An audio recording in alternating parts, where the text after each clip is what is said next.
मैं हूँ जंतर मंतर पे कुछ लोग हमारे सामने धरने पे बैठे हैं। जानता हूँ इनकी क्या अपनी मूल समस्या है। सर, क्या नाम है आपका? मेरा नाम इंजीनियर शिशिर कुमार झा। आज यहाँ आप क्या मुद्दे को लेकर आए हैं? आज हमारा मुख्य मुद्दा है जो सीटेट में मैथिली भाषा को जगह नहीं मिलना। दूसरी बात, जो केंद्रीय शिक्षा राज्य मंत्री के द्वारा मैथिली को हिंदी का उपभाषा कहना, ये मैथिलों का, मिथिला का और मैथिली का तीनों का अपमान है।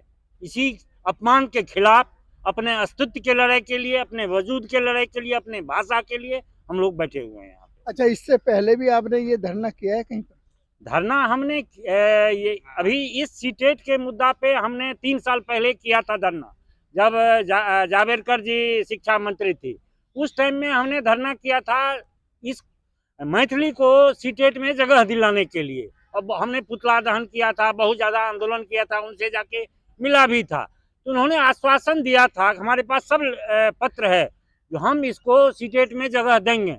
लेकिन 3 साल के बाद भी जब जगह नहीं हुई तो हमने अपने सांसद गोपाल जी ठाकुर को से बात की, जो आप संसद में इसको उठाइए। और जब उन्होंने क्वेश्चन किया तो क्वेश्चन के जवाब में उन्होंने कहा कि आपकी भाषा पहली से 8वीं तक पढ़ाई नहीं होती है, दूसरी ये हिंदी की उपभाषा है, इसलिए हम इसकी सीटेट में नहीं दे सकते हैं जगह। जबकि आपको बता दें कि आईएएस की परीक्षा, आईपीएस की परीक्षा, यूपीएससी की परीक्षा होती है, बिहार में बीपीएससी की परीक्षा होती है।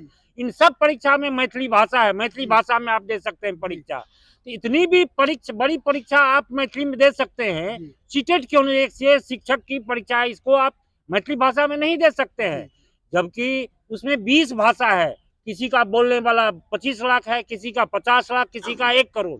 मैथिली भाषी 10 करोड़ लोग हैं। हमारे 2011 के जनगणना में रजिस्टर्ड 1 करोड़ 36 लाख मैथिल है।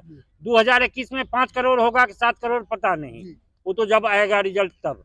तो आप समझ सकते हैं इतनी बड़ी आबादी को ये सरकार दबा रही है। और सबसे बड़ी बात, जो 8वीं तक तो छोड़िए, हमारे यहाँ प्राथमिक शिक्षा में भी मैथिली नहीं है, जिसको बिहार सरकार करना नहीं चाह रही है। इसके लिए हमारी लड़ाई भी लागू है। इसलिए अब हम मैथिली भाषा के हर चीज के लिए, जो सेंट्रल स्कूल में, सीबीएसई में, हर जगह मैथिली भाषा दो। 40 लाख मैथिल दिल्ली के अंदर एनसीआर में रहते हैं, दिल्ली विश्वविद्यालय में और जेएनयू में भी मैथिली की पढ़ाई शुरू करो। इन तमाम बातों के लिए हम आज आंदोलन कर रहे हैं। चलिए, आप हमारे साथ में और हमारे साथी हैं, उनसे जानना चाहते हैं। क्या नाम है सर आपका? रत्नेश्वर झा। हाँ जी। रत्नेश्वर झा। कहाँ के रहने वाले हैं? हम मिथिला मधुबनी के रहने तो वाले इसमें हैं। और क्या जोड़ना चाहते हैं जो हमारी बताया? विषय है कि हम लोग मिथिला वासियों को मौलिक अधिकार से भारत सरकार दूर रख रही है। हमारा जो गणतांत्रिक मौलिक फंडामेंटल राइट है, राइट टू एजुकेशन, वो हमें नहीं दी जा रही है। हमारे ऊपर में बोलने का अधिकार बंद है, राइट टू स्पीक हमें नहीं मिला हुआ है कि हम अपनी भाषा में किसी अधिकारी से बात कर सकते हैं। जब तक यह राइट टू एजुकेशन के लिए शिक्षा की व्यवस्था सरकार नहीं करेगी भाषा में, जब तक बिहार के मिथिला क्षेत्र में मैथिली भाषा में सरकारी कामकाज शुरू नहीं होगी, तब तक इस भाषा को प्रफुल्लित होने में, संवर्धित होने में दिक्कत है। इसलिए सरकार इस 9 करोड़ मैथिली भाषी को भाषा के सम्मान के लिए, उसके क्षेत्र में शिक्षा के वृद्धि के लिए हमारी बातों को मान करके अविलंब शिक्षा की व्यवस्था करे। सरकार अनिवार्य शिक्षा की व्यवस्था करे। वहाँ ड्रॉप आउट के लोगों की भाषा है मैथिली, पढ़ते हैं वो हिंदी में। एक पहली क्लास में 100 बच्चे होते हैं, दूसरी में जाकर के 40 बच्चे हो जाते हैं, छठी में जाकर के 20 बच्चे रह जाते हैं। तो सरकार का ड्रॉप आउट केस जो है वो कम हो जाएगा, भारत की लिटरेसी बढ़ेगी। जैसे जैसे मिथिला विकसित होगा, भारत वैसे वैसे मजबूत होगा।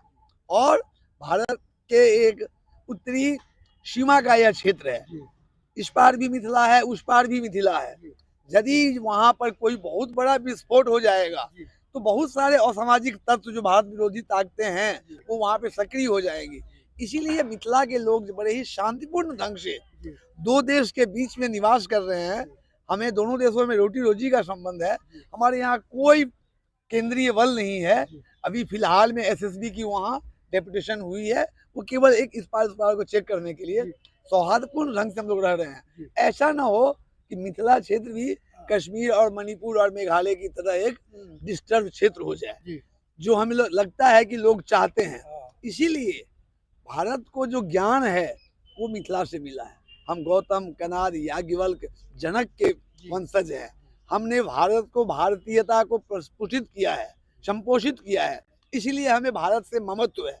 हमें जो भारत से ममत्व है वह ममत्व भारत सरकार मिथिला के लोगों के प्रति दिखावे और अपनी जिम्मेवारी का निर्वहन करे। ये यदि सरकार ये आपकी बातें नहीं मानती है तो फिर आपका अपना अगला क्या कदम होगा?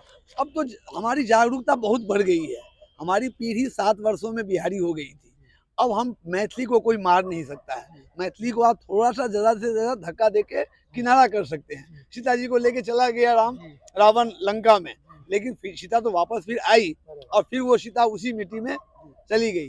तो सीता के जो पुत्र हैं उसे कोई दबा नहीं सकता है। मैथिली कभी मर नहीं सकती है। अब ये पूरा जागृत हो गई है। यदि सरकार इस चीज़ को समय अनुकूल सही कदम नहीं ले लेती है तो आने वाले समय में ऐसा ना हो कि भारत का सबसे डिस्टर्ब क्षेत्र मिथिला हो जाए। चलिए, ये थे हमारे साथ में मैथिली भाषा के कुछ विशेष प्रदर्शनकारी जिन्होंने हमने एक सही जानकारी ली। धन्यवाद जी।